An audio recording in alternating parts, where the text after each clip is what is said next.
శ్రీకాకుళం జిల్లాలోని హిరమండలంలోని వంశధార గొట్టా బ్యారేజ్పై ఉన్న మరమ్మతులకు ప్రత్యేక చర్యలకు ఉపక్రమించినట్లు వంశధార ప్రాజెక్టు ఎస్సీ డోరా తిరుమలరావు తెలిపారు.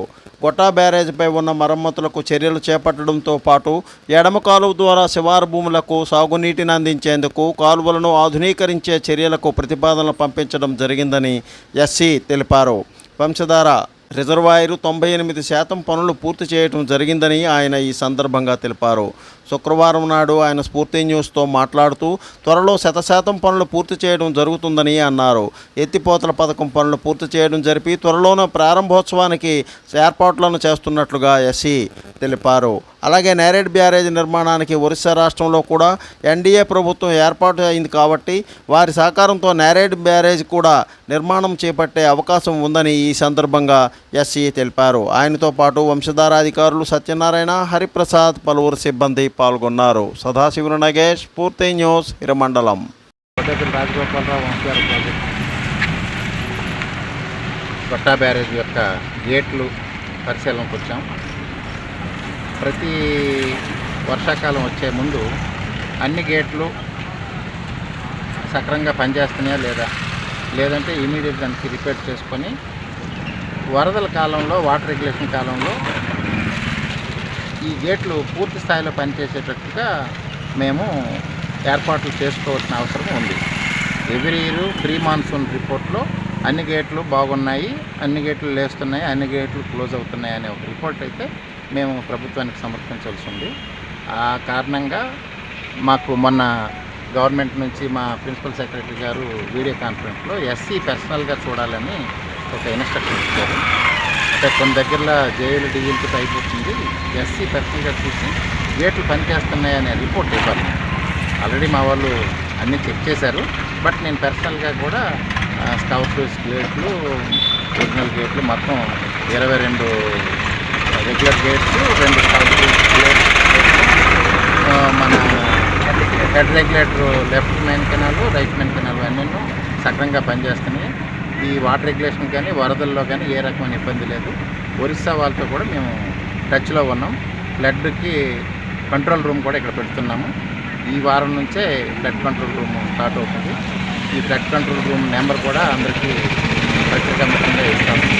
వరదలు వచ్చేటప్పుడు ఏ రకంగా కింద వాళ్ళని అప్రమత్తం చేయడం, ప్రభుత్వానికి కలెక్టర్ ఆఫీస్కి మనం సత్వరమే మన తాలూకా రిపోర్ట్లు అందించడానికి ఈ కంట్రోల్ రూమ్ ఉపయోగపడుతుంది. ముఖ్యంగా మనకి ఈ సీజన్లో ఎడంవైపు 1,48,000, కుడివైపు 80,000 ఎకరాలకి మనం నీరు ఇవ్వాలి. అంటే సుమారుగా 2,30,000 ఎకరాలకు మనం నీరు ఇవ్వాల్సింది. అయితే గతంలో మెయింటెనెన్స్ గ్రాంట్స్ లేక చాలా ఇబ్బందులు పడ్డాము. ఈ మెయింటెనెన్స్ గ్రాంట్స్కి ఇప్పుడు కూడా మనం ప్రభుత్వానికి నివేదికలు సమర్పించడం జరిగింది. ఎడమ కాలువకి మినిమం రిపేర్స్ అనేది అవసరం ఉంది కాబట్టి దానికి ఒక 7 కోట్లను 7.5 కోట్లు, కుడి కాలువకి 5 కోట్లు, మొత్తం 12.5 కోట్లకి ప్రభుత్వానికి నివేదికలు పంపించాము. వీటికంటే ముందుగా ప్రతి సంవత్సరం ఈ గుర్రపు డెక్క మనకి గత 4-5 సంవత్సరాలుగా ఇబ్బంది పడుతుంది. దానికి మనకి మెయింటెనెన్స్ గ్రాంట్లో డబ్బులు లేకపోవడం వల్ల జిల్లా కలెక్టర్ గారికి మనం రిక్వెస్ట్ చేస్తే జిల్లా నిధుల నుంచి 40 లక్షలు, 50 లక్షలు అలాగా ఆయన ప్రతి సంవత్సరం ఇవ్వడం జరుగుతుంది. దానివల్ల వాటర్ రెగ్యులేషన్కి ఇబ్బంది లేక థైలాండ్లో ఇప్పుడు కూడా మనకి ఇబ్బంది ఇచ్చారా? ఈ సంవత్సరం ప్రపోజల్ దానికి సోమవారం మాకు ఎస్టిమేట్లు అడిగారు. ప్రపోజల్స్ ఇస్తాము. బట్ అదేంటంటే వాటర్ రెగ్యులేషన్ టైంలోనే గుర్రపు డెక్క తీయడానికి అవుతుంది. లేదంటే అక్కడక్కడ స్కాటర్గా ఉంది, ఒక దగ్గర చేరితే అక్కడ నుంచి తీసుకోవడం. అలాగా కొన్ని రీచ్లు గత 4 సంవత్సరాలు మాకున్న ఎక్స్పీరియన్స్ ఏ రీచ్లో ఎంత అవుతుందంటే సుమారుగా 50-60 లక్షలు అవుతుంది ఈ సంవత్సరం కూడా. అది ఇస్తే 98% వరకు మనం కింద సంవత్సరం ఇవ్వగలిగాము. ఈ సంవత్సరం 100% ఇవ్వడానికి ట్రై చేస్తాం. అయితే కాలువ పరిస్థితి మాత్రం చాలా దారుణంగా ఉంది.